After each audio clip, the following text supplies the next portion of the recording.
বাংলাদেশ নিয়ে কি করবেন তা নিয়ে সিদ্ধান্ত নেওয়ার দায়িত্ব আমি প্রধানমন্ত্রী মোদির উপর ছেড়ে দিচ্ছি। ডোনাল্ড ট্রাম্পের ঘোষণায় হতবাক গোটা বিশ্ব।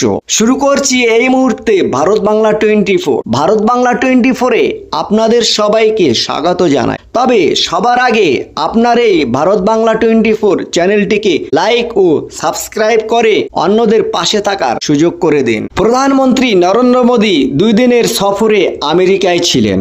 সেখানে তিনি মার্কিন প্রেসিডেন্ট ডোনাল্ড ট্রাম্পের সাথে বাণিজ্য, প্রতিরক্ষা এবং ভারত মার্কিন সম্পর্ক নিয়ে আলোচনা করেন। দ্বিপাক্ষিক বৈঠকে দুই নেতা অন্যান্য বৈশ্বিক বিষয় নিয়েও আলোচনা করেন। প্রধানমন্ত্রী নরেন্দ্র মোদী ট্রাম্পের সামনে বাংলাদেশের প্রসঙ্গ উত্থাপন করেন। ভারতের পররাষ্ট্র সচিব বিক্রম মিশ্র বলেছেন যে প্রধানমন্ত্রী মোদী বাংলাদেশের উন্নয়ন নিয়ে ডোনাল্ড ট্রাম্পের সাথে উদ্বেগ প্রকাশ করেন এবং ভারত পরিস্থিতি কিভাবে দেখে তা ব্যাখ্যা করেছেন। ট্রাম্প প্রধানমন্ত্রী নরেন্দ্র মোদীকে স্বাধীনতা দিলেন। অন্যদিকে ট্রাম্প বাংলাদেশের চলমান সংকটে মার্কিন সরকারের কোনো ভূমিকা স্পষ্টভাবে অস্বীকার করেছেন। তিনি বলেন, আমি বাংলাদেশকে প্রধানমন্ত্রী মোদীর কাছে ছেড়ে দিচ্ছি। এখন ট্রাম্পের বক্তব্য থেকে এটা স্পষ্ট যে বাংলাদেশ সম্পর্কে ভারত খোলাখুলিভাবে যে কোনো সিদ্ধান্ত নিতে পারে। হোয়াইট হাউসের বাইরে বাংলাদেশিদের বিক্ষোভ। গত বৃহস্পতিবার হোয়াইট হাউসের কাছে বাংলাদেশিরা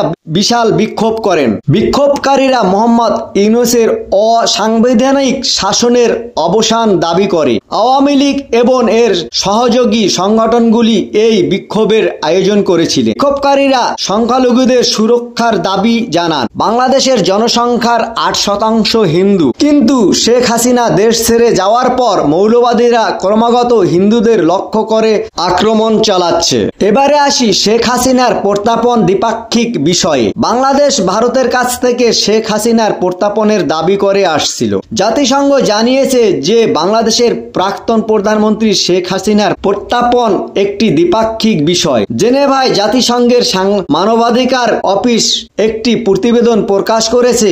এটি অনুমান করছে যে 2024 সালের জুলাই এবং আগস্ট মাসে বাংলাদেশে বিক্ষোভের সময় 1400 জনেরও বেশি মানুষ নিহত হতে পারে এবং দায়ীদের বিচারের আওতায় আনা হবে। মানবাধিকারের গুরুতর লঙ্ঘন এবং মানববিরোধী সম্ভাব্য অপরাধের জন্য দায়ী সকলকে বিচারের আওতায় আনতে হবে। জাতিসংঘের কর্মকর্তা বরি মুনগোভেন এক সংবাদ সম্মেলনকে বলেন, জাতিসংঘ হাসিনার প্রত্যাবর্তন চায় কি না জানতে চাইলে মুনগোভেন বলেন, প্রত্যাপনের বিষয়টি একটি দ্বিপাক্ষিক প্রক্রিয়া। আমেরিকান প্রেসিডেন্ট ডোনাল্ড ট্রাম্প বাংলাদেশের দায়িত্ব প্রধানমন্ত্রী নরেন্দ্র মোদীর উপর ছেড়ে দেওয়ার পর এখন পর্যন্ত ভারতের পক্ষ থেকে বাংলাদেশের উপর বিশেষ কোনো গুরুতর ব্যবস্থা নেওয়া হয়নি। এদিকে সূত্রের মাধ্যমে জানা গিয়েছে, ডোনাল্ড ট্রাম্প প্রধানমন্ত্রীর উপর বাংলাদেশের দায়িত্ব ছেড়ে দেওয়ার পর বাংলাদেশের অধিকাংশ মানুষ অর্থাৎ ইউনূসপন্থীরা একেবারে হেসে উড়িয়ে দিয়েছেন।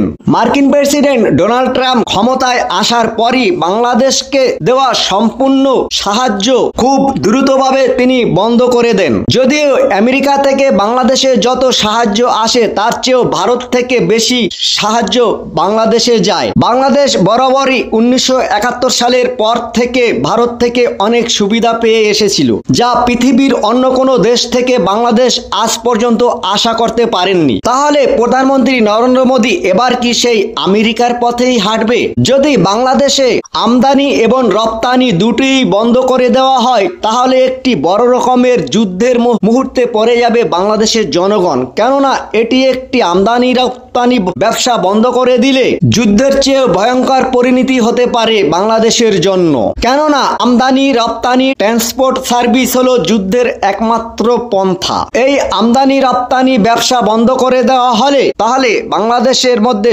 চরম সংকটে পড়বে সে দেশের সাধারণ জনগণ। কারণ বিশ্বের সব থেকে বেশি চাল, ডাল এবং তেল, ইলেকট্রিক সবকিছুই বেশি ভারত থেকে যায় বাংলাদেশে, যা অন্যান্য দেশ থেকে আমদানি রপ্তানি করা অনেক দুর্ভোগ।